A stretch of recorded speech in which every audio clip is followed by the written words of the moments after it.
In this video, I'm taking a detour from my usual topics of gardening technology to show you how to can and pickle cucumbers. It's the end of the gardening season, and last night the temperatures dropped into the mid-40s.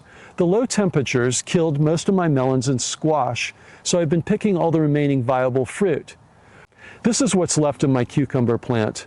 The cucumbers are still in great shape, so I'm going to pickle and can them along with some others I've been saving in the fridge. So far, I've canned about 28 quarts of pickles from this single bush. It's been a remarkably productive plant. I'll pick these last few cucumbers and then we'll get started with canning and pickling. I learned to can by watching my mother as a child. It was once a common skill, but today it seems to be largely lost and forgotten. Contrary to popular belief, canning isn't difficult or time-consuming. Stay tuned and I'll show you a couple of shortcuts.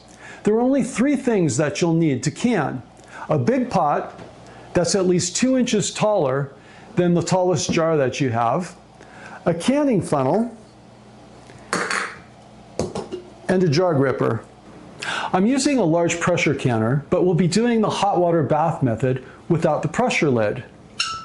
I lovingly refer to my pressure canner as the Canwell pot because it's humongous.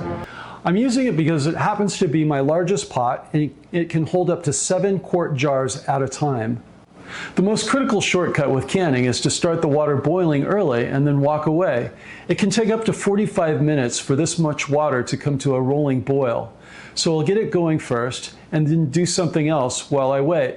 I've already washed the mason jars. Now I'm going to prepare the brine, which consists of a ½ gallon of vinegar, a ½ gallon of water, and 8 tablespoons of salt. I'll set this on the stove and bring it to a boil. The only time-consuming part of this process is washing and slicing the cucumbers. I'm cutting them into spears. I'll load the spices into the jars first before adding the cucumbers. I like my pickles very spicy and flavorful, so I'm using dill, hot pepper flakes, mustard seeds, and coarsely ground black pepper, about a ½ teaspoon of each per jar. Each jar also gets 1 clove of garlic. Next, I'll load in the cucumber spears. The tops of the spears should stop about a ½ inch below the mouth of the jar. I'll pour in the hot brine, filling it also to about a ½ inch below the mouth of the jar. Before placing the lids on, make sure the rims of the jars are clean and free of debris, so you get a good seal. Screw the rings on snug, but not tight. The purpose is simply to hold the lids in place laterally. The actual seal will form as the jars are heated and then cool, creating a vacuum. I'm using the jar gripper to lower the jars into the boiling water bath. Once the bath returns to a boil, I'll process them for 15 minutes.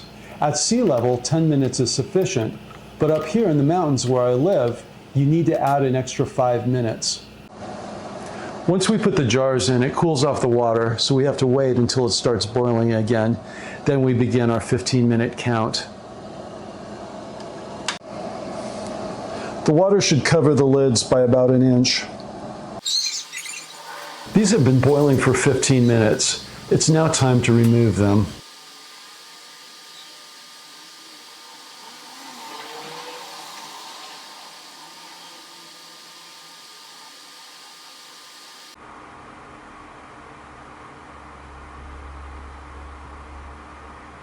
Okay, I've let these set overnight. It looks like they've all sealed.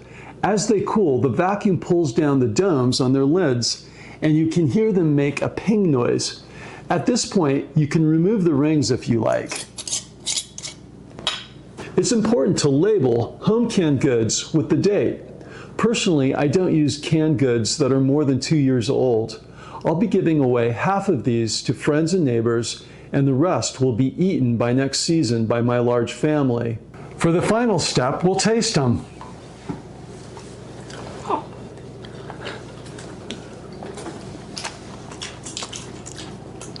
How are they? Amazing! All right.